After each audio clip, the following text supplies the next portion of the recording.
Have you ever realized that ancient prophecies actually reveal which nations will collapse first as history draws to its close? These are not human predictions or guesses, they are divine declarations, written centuries ago, that outline how world powers will face God's ultimate judgment. Within Scripture lies a hidden pattern that unveils the exact order of nations, rising and falling under the weight of God's justice. And understanding this isn't optional. It is essential if we want to truly discern the times we are living in. Let's step back to the days of Daniel. He was taken to Babylon as a prisoner during Israel's exile, a time of deep sorrow when God's people were living under captivity because of their rebellion. While Daniel was in Babylon, the mighty king Nebuchadnezzar had a disturbing dream, a vision so terrifying that it robbed him of sleep and shook his soul.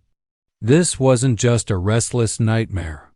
It was a supernatural revelation from the Almighty Himself, unveiling the destiny of nations from Babylon's day until the very end of the world. In that dream, Nebuchadnezzar saw a colossal statue, towering with majesty. Its head was pure gold, sparkling with brilliance, representing the grandeur of Babylon. The chest and arms were made of silver, a symbol of the Medo-Persian Empire that would follow.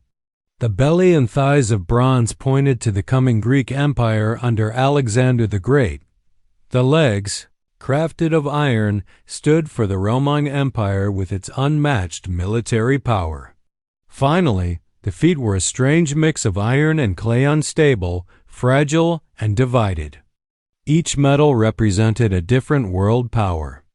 And the decline in value from gold down to clay revealed how these kingdoms would eventually crumble. Then, suddenly, a mysterious stone uncut by human hands appeared. It struck the statue's feet with overwhelming force, shattering the entire monument into dust. That stone grew into a great mountain, spreading across the whole earth.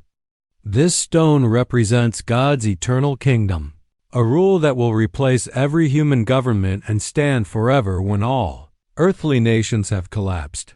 This vision is not just about the ancient empires of the past. It is a message to us today. The feet of iron mixed with clay symbolize the nations of our modern world. They appear strong with their armies, their weapons, their wealth, and their alliances. But deep down, they are weak, divided, unstable, and filled with inner conflict. And when God's kingdom strikes, no political system or global organization will survive. History proves this pattern. Babylon, the first empire in Daniel's prophecy, was judged directly by God, and its fall wasn't just history. It was a prophetic shadow of how God will deal with rebellious nations in the last days. During the reign of King Belshazzar, Babylon reached its breaking point. The king held a massive banquet, inviting thousands of nobles to celebrate their power and riches. In arrogance, they mocked the God of Israel, drinking wine from the sacred vessels stolen from Jerusalem's temple. They praised their idols of gold, silver, wood, and stone. At the height of their pride, something terrifying happened. A mysterious hand appeared, writing words of judgment on the palace wall. The king's face turned pale. His knees knocked together in fear. None of his wise men could explain the strange message. Finally, Daniel was brought in. Filled with God's Spirit, he declared the meaning.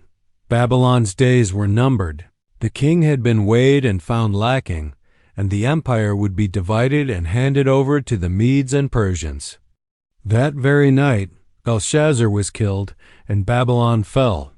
This moment revealed a spiritual truth that echoes into our time. Babylon isn't just an ancient kingdom. In Scripture, Babylon becomes the symbol of human pride, corruption, false worship, and hostility toward God's people. And Revelation warns that a final Babylon will rise in the end times, a global system full of arrogance, idolatry, moral decay, and persecution. Just like ancient Babylon, it will be the first to face God's wrath. Daniel's prophecy also showed that the iron, Kingdoms, empires of unmatched military strength would ultimately fall. The iron symbolizes brute force and oppressive control. These nations trust in weapons, armies, and intelligence networks rather than righteousness. Daniel later saw them as wild beasts, merciless, devouring, and destroying. Yet even these iron nations would not be defeated by outside enemies, but by their own inner division. Just like iron and clay cannot truly bond, these empires mix power with weakness, morality with corruption, and unity with disunity. Eventually, they will collapse from within. Revelation adds another layer. It describes commercial empires obsessed with wealth and trade. John saw merchants mourning as their riches vanished in a single hour. Gold, silver, jewels, fine linen, luxurious spices, livestock, ships, and even human lives were reduced to merchandise. These nations turn people into commodities, fueling slavery, trafficking, and exploitation.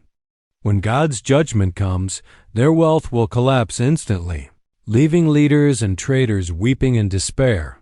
And then, in Ezekiel 38-39, we read of a terrifying prophecy. A coalition of nations, led by a mysterious figure called Gog, will unite for one last assault on Israel. But this won't be an ordinary war. God himself will intervene with floods, hailstones, fire, and brimstone, obliterating the armies that dare to rise against his people. This will prove once and for all that no military power, no global alliance, and no leader can stand against the living God. But Daniel's vision doesn't end in destruction. After every empire falls, after every proud nation collapses, after every rebellion is crushed, God will establish his eternal kingdom.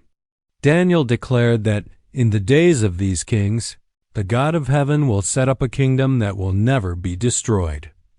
That stone that shattered the statue becomes a mountain filling the whole earth, representing a kingdom of perfect justice, peace, and righteousness. This kingdom is unlike anything humanity has ever built. It is eternal, incorruptible, and indestructible. No enemy can threaten it. No rebellion can weaken it. No decay can touch it. While every empire in history has risen and fallen, God's kingdom will only grow stronger forever. The book of Revelation paints the final picture, a new heaven and a new earth. A holy city descending from God, where there is no death, no pain, no sorrow, no crying. Every tear will be wiped away. Every injustice will be corrected. Every broken heart will be healed. This is the destiny of God's people, and this is the choice before every nation today. Either bow to the eternal King and enter his everlasting kingdom, or follow the path of Babylon and face judgment. The pattern is clear. The warnings are plain. History has already shown us what happens to nations that exalt themselves against God. In the end, only one kingdom will remain, the kingdom of the Lord, unshakable and eternal.